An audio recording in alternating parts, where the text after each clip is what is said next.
This is another Poets at War General Report. And here's your General, Joshua David Ling. Good luck.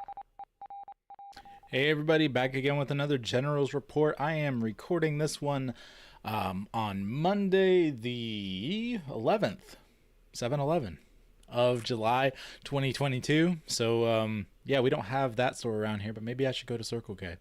Who knows? Anyway, so I've been promising for several General's Reports now a kind of story breakdown of the story of my wedding with my wife Casey. There's some cool stuff involved there, and I wanted to get into it.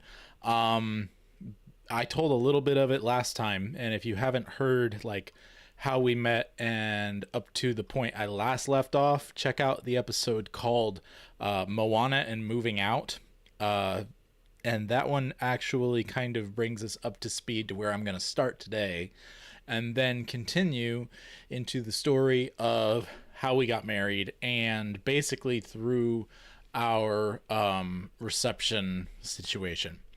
So yeah, it's a very interesting story, and I wanted to bring it up because I think there's a lot of stuff in it that can help encourage people in just sheer perseverance, especially in regard to their own life and trying to find somebody.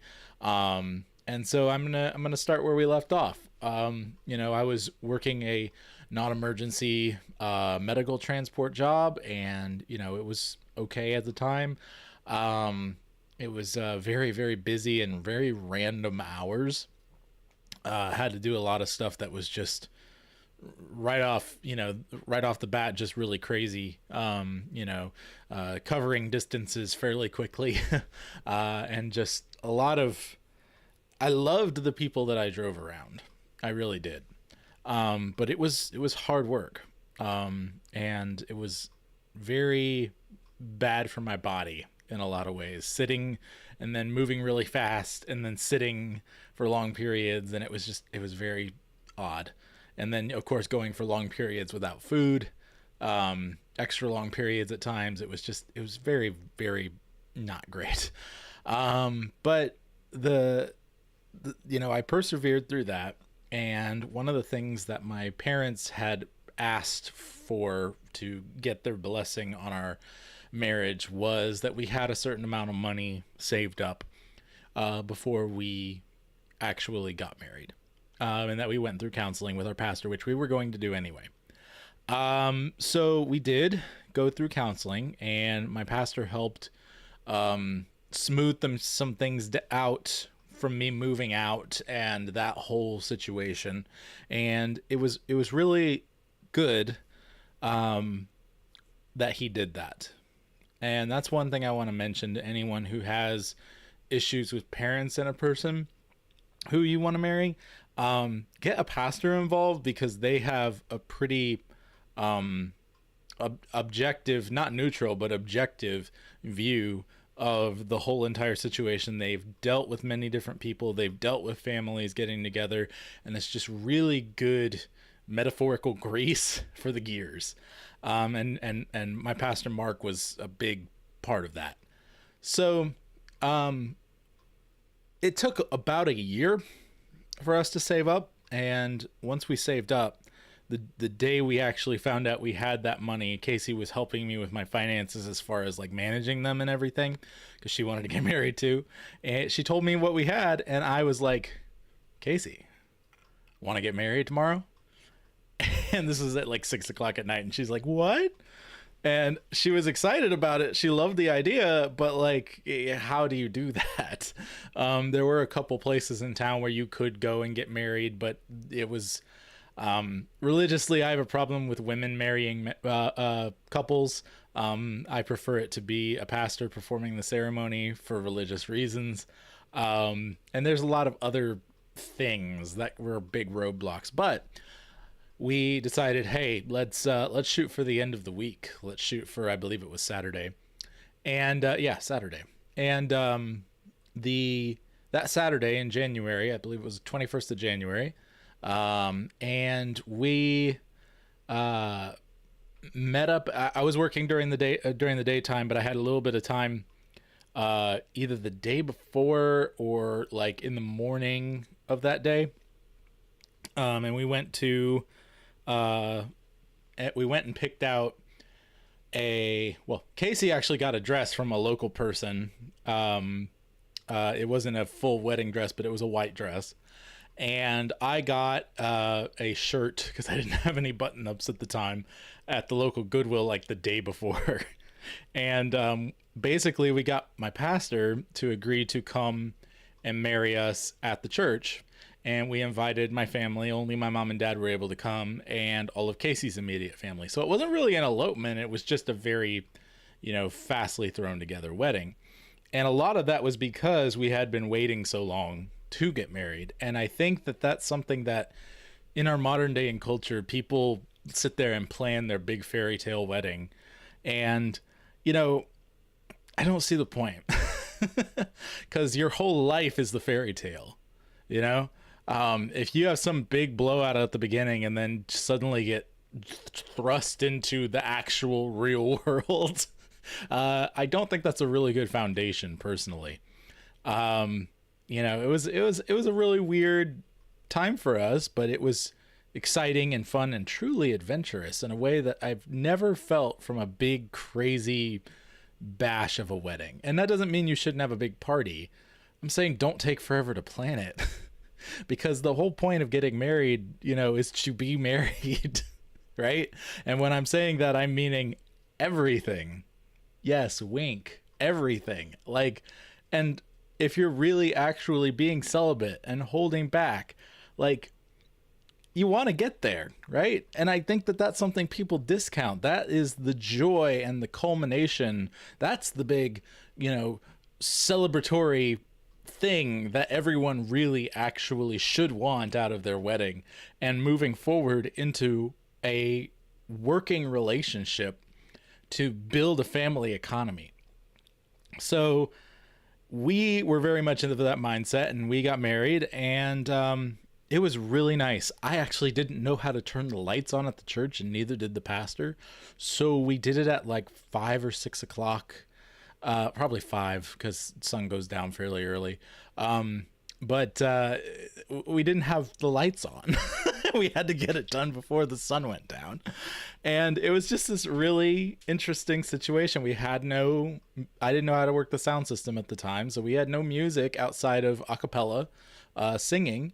And our wedding hymn, selected by Casey and I, was Though Troubles Assail Us by John Newton. I'm actually going to pull that up and go through it just a little bit. And some people know it as The Lord Will Provide. I'm going to find the Hymn Time version because that has the most verses that I know of. Hymn Time, by the way, for those of you who are big into hymns, hymntime.com. Is a wonderful, wonderful old school HTML coded page reference for hymns and MIDI files, and it is a wonderful, wonderful resource. I'm going to read some of these and maybe possibly get a little preachy between them, but I'm going to try to mostly just read this through so you guys know what our hymn was, especially considering all the context I just gave you. Though troubles assail us and dangers affright, though friends should all fail us and foes all unite, yet one thing secures us, whatever betide, the promise assures us, the Lord will provide. The birds without garner or storehouse are fed, from them let us learn to trust God for our bread. His saints what is fitting shall ne'er be denied, so long as 'tis written, the Lord will provide. We all may like ships by the tempest be tossed on perilous deeps, but we cannot be lost. Though Satan enrages the wind and the tide, yet Scripture engages, the Lord will provide. His call we obey like Abram of old. We know not the way, but our faith makes us bold. For though we are strangers, we have a sure guide, and trust in all dangers, the Lord will provide. When Satan assails us to stop up our path, and pale courage fails us, we triumph by faith. He cannot take from us, though oft he has tried, this heart-cheering promise, the Lord will provide. He tells us we're weak, and our hope is in vain. The good that we seek we will never obtain. But when such suggestions our graces have tried, this answers all questions, the Lord will provide. No strength of our own, no goodness we claim, yet since we have known of the Saviour's great name, in this our strong tower for safety we hide. The Lord is our power, the Lord will provide. Not all of these verses were in our hymnal when we sang it. This next one was not, and this is the last verse.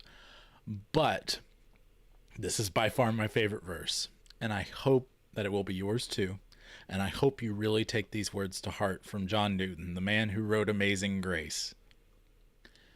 When life sinks apace and our death is in view, the word of his grace shall then comfort us through. Not fearing or doubting, with Christ on our side, we hope to die shouting, the Lord will provide. And that was our hymn, and it was a message, a cheering message to my family and to my wife's family and to us moving forward. We had, after that, gone to a hotel, and because we actually didn't have our apartment yet. And then we went to church the next day. And the crazy thing is, and I've mentioned this before, but I'll just reiterate it slightly and say a few things.